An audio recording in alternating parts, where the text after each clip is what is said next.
Samajwadi party के अध्यक्ष और पूर्व मुख्यमंत्री अखिलेश यादव आक्रामक हैं। योगी आदित्यनाथ को निशाना बना रहे हैं। सीएम योगी पर हमला बोलते हुए अखिलेश ने कहा कि महज भगवा कपड़ा पहनने या कान छिदवाने से कोई योगी नहीं बन जाता। अखिलेश यादव ने कहा कि जो दूसरों के दुख को अपना दुख समझे और उनकी समस्याओं को सुलझाने की कोशिश करे, समस्याओं को अपनी शक्ति के जरिए समाधान की तलाश, वो ही असली योगी होता है। योगी आदित्यनाथ ने अपने जीवन में कड़ा अनुशासन का पालन किया है। योगी बनने का अर्थ केवल शारीरिक आसन करना नहीं है, बल्कि जीवन में अनुशासन, त्याग और आत्मनियंत्रण को अपनाकर मानसिक और आध्यात्मिक शांति प्राप्त करना है। यह एक निरंतर चलने वाली साधना है, जिसके लिए योग के अष्टांग मार्ग, यम नियम का पालन, नियमित ध्यान और एक गुरु का मार्गदर्शन आवश्यक है। और योगी आदित्यनाथ की आध्यात्मिक शक्ति उत्तर प्रदेश ही नहीं, पूरा देश देख चुका है।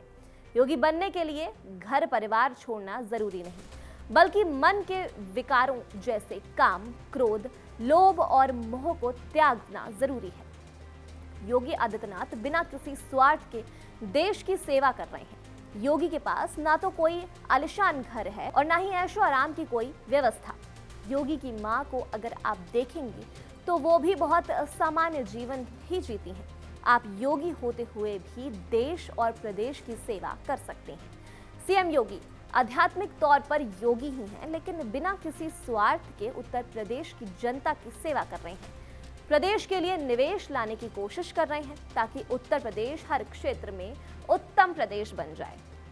प्रधानमंत्री नरेंद्र मोदी के सपनों के उत्तर प्रदेश को मैन्युफैक्चरिंग हब ऑफ इंडिया बनाने के लक्ष्य के साथ मुख्यमंत्री योगी आदित्यनाथ सिंगापुर और जापान के 4 दिवसीय दौरे पर हैं। 2017 की म्यांमार यात्रा के बाद ये मुख्यमंत्री का पहला विदेशी दौरा है, जिसे प्रदेश के निवेश, कूटनीति और औद्योगिक विस्तार की दृष्टि से महत्वपूर्ण माना जा रहा है।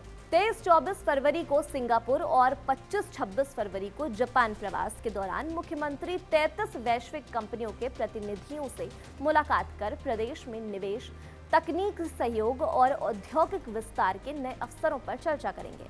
25 करोड़ नागरिकों की शक्ति उत्तर प्रदेश के उत्पादन और उपभोग दोनों का केंद्र बनाती है।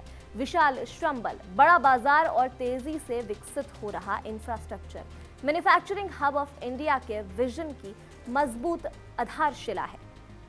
जापान दौरे के दौरान मुख्यमंत्री 8 प्रमुख कंपनियों के प्रतिनिधियों से मुलाकात करेंगे।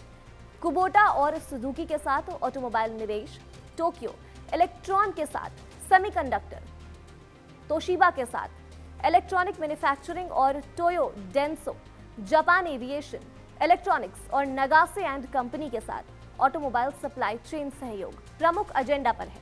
केनाडोविया के साथ ग्रीन हाइड्रोजन और मारुबेनी के साथ हॉस्पिटैलिटी व रियल एसेट निवेश पर भी चर्चा हो रही है। एक संत, एक योगी देश और प्रदेश के विकास के लिए मजबूती से आगे बढ़ रहा है। योगी आदित्यनाथ ने ये साबित कर दिया है कि मजबूत लॉ एंड ऑर्डर से ही प्रदेश में विदेश निवेश बढ़ेगा और उत्तर प्रदेश के विश्व के पटल पर स्थापित किया जा सकेगा। इस खबर पर आप क्या सोचते हैं? अपनी राय हमें कमेंट सेक्शन में जरूर बताइएगा और देखते रहिए कड़क।